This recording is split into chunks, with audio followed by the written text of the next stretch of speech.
Yeah, I mean, when you hear, "Hey, we're in the fight of our lives," certainly I think that's true, but I think that's been true for a long time. And really, what I think people need to take away from the current moment is that battles won in the past don't stay won. You have to be vigilant in order to keep and maintain the progress that we've made. And now, when we say we're in a fight for our life, we're literally fighting for our health, for our education, we're fighting for justice, we're fighting for housing. And watch this, we're really fighting for food.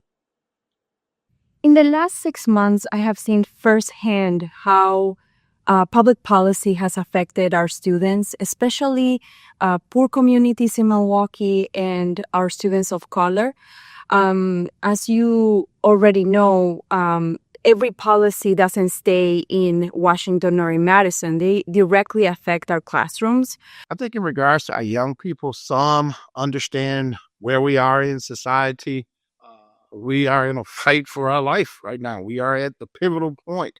There's a lot of things that were fought for in the past that are being looked at and erased. I don't think all of our young people, to the degree that they should, understand how big that is. I certainly feel that we're in the fight of our lives, but I'll take that a step further and say that for many, they've been in the fight of their lives. So many food deserts. The price of groceries have skyrocketed 300 to 400%. And so when we hear we're in a fight for our life, that's literally. The Voting Rights Act is not safe. And we know that because the Supreme Court is doing what it can to tear it down. And we have a Justice Department that is doing what it can to cherry pick cases so that they can bring it to the Supreme Court to tear it down. We're seeing a rolling back of voting rights protections. We're seeing an inability to even bring these cases under the VRA to begin with, because we have all kind of standing challenges that we didn't have 10, 20 years ago. We have students who are afraid of deportation. We have students who are not getting enough time with advising because the professors are unfortunately not full-time. A lot of the professors are being changed from full-time to part-time. And so that is all affecting how the student is experiencing education. This is just exasperating it. It's making people who could usually afford their bills, take care of basic needs. Even these people are now struggling. And someone that makes $50,000 or $60,000, $70,000 a year are now finding themselves in a further hardship. So I think it's important to show and convince our young people the importance of voting, show our young people the importance of doing the right thing for humanity, for the future. I think people that are looking for a path to fight back against what they see as rollbacks of civil and constitutional rights, which I think are apparent, right?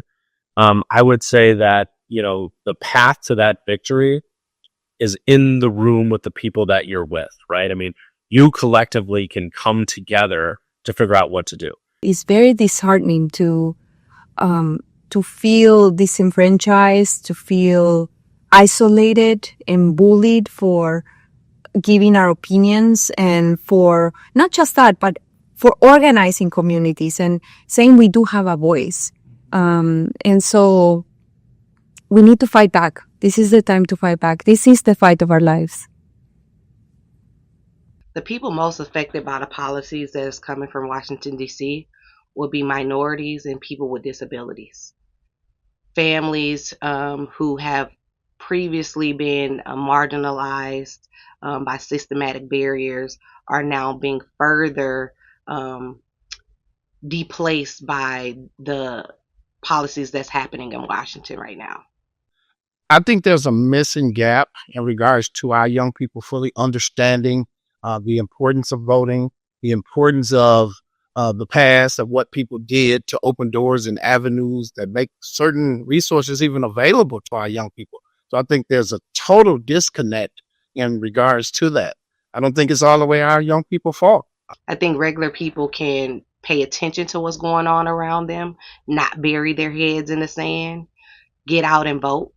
get somebody that they know out to vote, because everything that we do is tied to an election. People are sick but do not have adequate access to medical treatment. And so things have really changed, but it has been warned.